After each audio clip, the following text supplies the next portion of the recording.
Hi friends, ఇది చందవరం బౌద్ధ స్తూపం. ఇది ఆంధ్రప్రదేశ్లోని ప్రకాశం జిల్లాలోని చందవరం అనే గ్రామంలో ఉంది.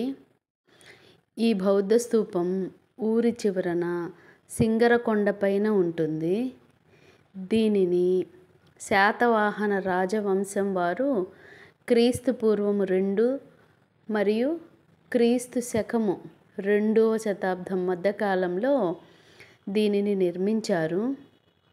ఇది చాలా ఎత్తైన కొండపైన ఉండటం వల్ల చూడటానికి చాలా బాగుంటుంది. ఈ బౌద్ధ స్తూపం ఆంధ్రప్రదేశ్లో మొట్టమొదటి బౌద్ధ స్తూపం.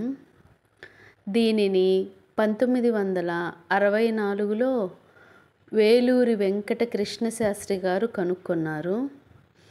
ఈ బౌద్ధ స్తూపం ఎత్తైన కొండపైన ఉండటం వల్ల చూడటానికి చాలా బాగుంటుంది. పూర్వకాలంలో కాశీ నుండి కంచికి వెళ్ళే బౌద్ధ సన్యాసులు ఇక్కడ విశ్రాంతి తీసుకునేవారు.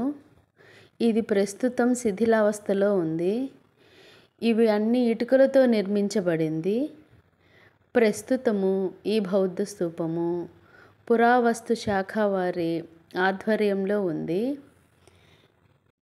ఈ బౌద్ధ స్తూపము ఎత్తైన కొండపైన ఉండటం వల్ల చూడటానికి చాలామంది ఇష్టపడతారు.